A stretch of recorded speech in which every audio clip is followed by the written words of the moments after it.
English 133, okay? You have a hard copy and it looks like this. I was going to make the same mistake and get another different copy that we've sort of changed or different book. And then I realized, because I did the same mistake last term. But this is your book. This is what it looks like. Mine is really tethered and it's really heavy duty, okay? Like all worn. So you are going to do, hold on, chapters 1 and 2. Your chapters 1 and 2 are the most, I think, the most important chapters of this book. So make sure that you read them appropriately. And this is about expanding your vocabulary. And I'm going to teach you through the expansion of vocabulary because this is breaking through college reading. But it really is about word formation. And because I am very skilled and knowledgeable in my area, because when I started in education, I started as a kinder teacher, okay? And let me tell you about kinder teachers and let me tell you about first grade teachers, okay? First grade and kinder teachers are the only teachers, maybe ESL teachers, okay, are the only teachers that can teach how to read.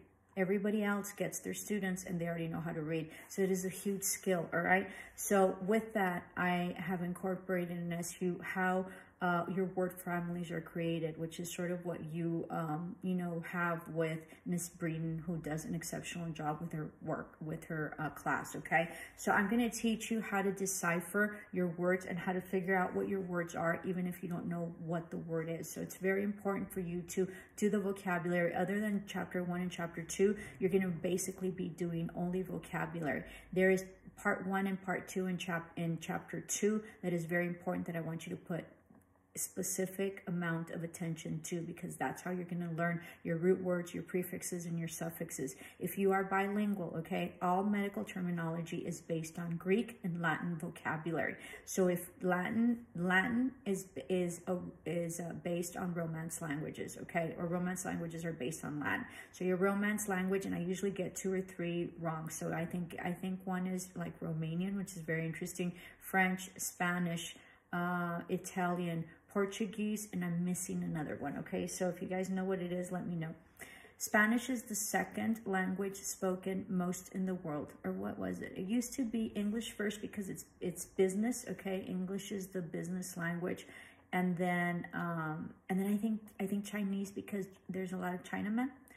And then I think the next one is Spanish. So if you know Spanish, you can most definitely use that to your advantage to know your terminology, your medical terminology, and it'll serve you well, okay?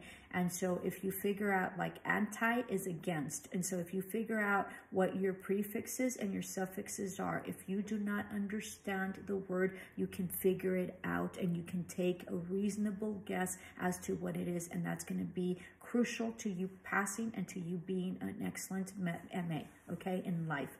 All right, so that's what my focus is, and that's what you're going to be learning on, okay? So make sure that you do chapter 1 and chapter 2, and these are your assignments. Page 3, page 7, page 23, okay? And then exercise 11 and 12, which are on page 25 and 26.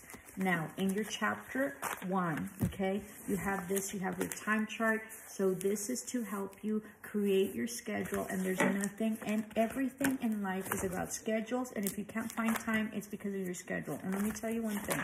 If you all are waking up at 7 o'clock in the morning, it's late, okay? It's super late. It's too late, okay? Especially if you have kids, all right? So just an FYI. Now, on page 23, make sure you read this correctly. Your information and your instructions are here. So you're going to time yourself. It says there to do, I don't know, a timer or whatever. Just time yourself. You have your phones, and you're going to time yourself.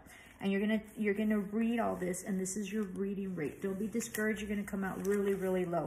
And then up here, you're going to have to do the chart that tells you how many words per minute you do. In the back on page 24, so you need to make sure that you read this, okay? On page 24, you can only get, those are going to be questions that you need to answer based on what you read. You can only get, I believe, 1 or 2, I think it's 1 wrong. So if you get more than that, okay? And tell me what it says, because I forgot, and right now I don't want to look for it. So I think if you get more than one wrong, that means that you did not comprehend, which means that you can read as fast as you can, but if you don't understand and you cannot explain and answer questions correctly based on what you read, then you didn't understand. You have to go back and reread, okay? I'll do a whole lecture on that. So if you go back and reread, you're going to be wasting time, because your CMA test is timed, as is everything. So if you have to go back and reread and reread and reread, guess what? You're not going to get through the test, okay? Even if you have the information and knowledge to pass, you can't get through the test because you're not timely. So you need to make sure that if you don't understand, you slow down your pace, and everything is practice. So it's sort of like I tell my students, you can't get up and run a 5K if you've never ran. Okay, I mean, you would, but you would die. So what do? You practice and you practice and you practice. So in order to become a better reader, you need to practice and practice and practice. And there is nothing sexier and there is nothing more brilliant and more fascinating than to be with someone smart.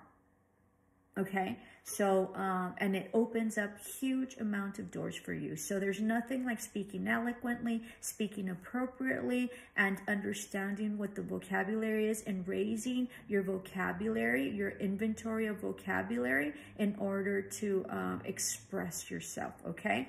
So that is the target here, all right? So make sure that you check this out. Once you finish doing this and reading on page 23, you're gonna go on the internet and you're gonna look for a Forbes article titled, not named, so sorry, wrong word, okay? Named is not an appropriate term to reference a title for a magazine, okay, or an article.